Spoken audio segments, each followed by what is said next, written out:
I would like to call this first meeting of the Digital Asset Subcommittee to order. Mr. Gallego, welcome as the ranking member. I'm looking forward to working with you and the other members of the subcommittee.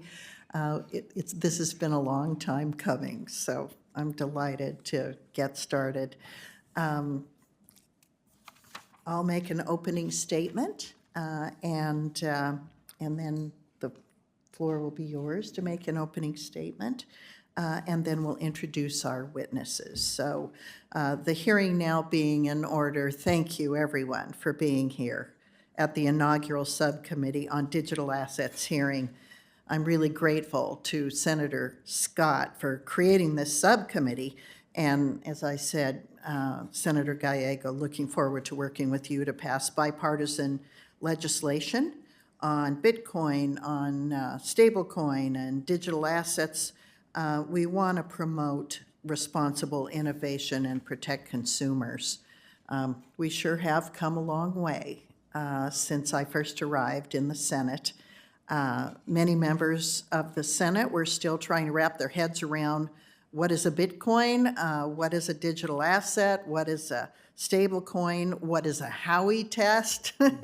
And so now we've arrived at the point where we can move forward. We're on the precipice of finally creating a bipartisan legislative framework for both stablecoins and market structure. I hope we can get both pieces of legislation to President Trump for his signature this year, including the Lummis-Gillibrand Responsible Financial Innovation Act, which is the more market structure-oriented bill that would sort of dovetail with what the House passed last year, which was FIT 21.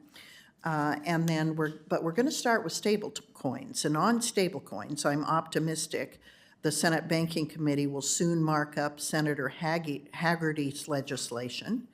It is called the Genius Act.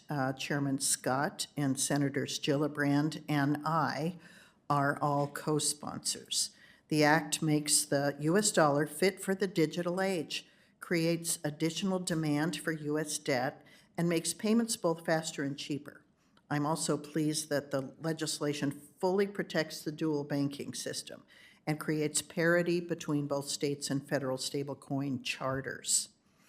Turning to market structure, I'm excited to work with Chairman Scott, our subcommittee members, Chairman Bozeman, Chairman French Hill over in the House, and Chairman G.T. Thompson, who are respectively chairs of Financial Services and Agriculture, to clearly draw the line between a security and a non-investment contract commodity, and to create a path for digital asset exchanges to register with the Commodity Futures Trading Commission. This industry needs clear rules of the road that it can follow while simultaneously promoting both responsible innovation and protecting consumers.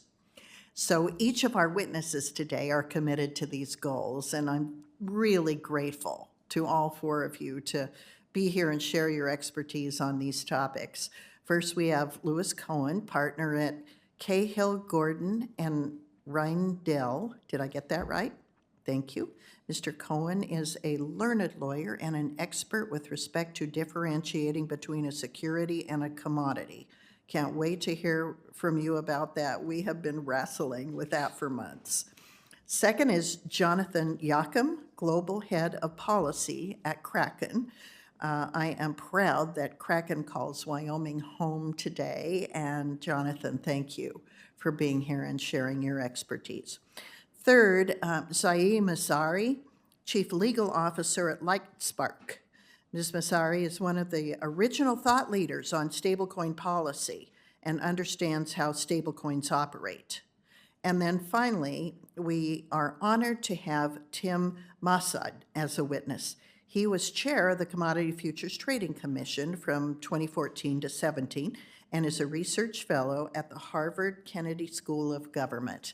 I'm personally thankful to each of you for working with me and my staff over the years and providing great feedback on legislation and providing it over and over as we've tried to move this subject forward. We're thrilled to have you here today and look forward to having an in-depth policy conversation about the intricacies of stablecoin and market structure policy.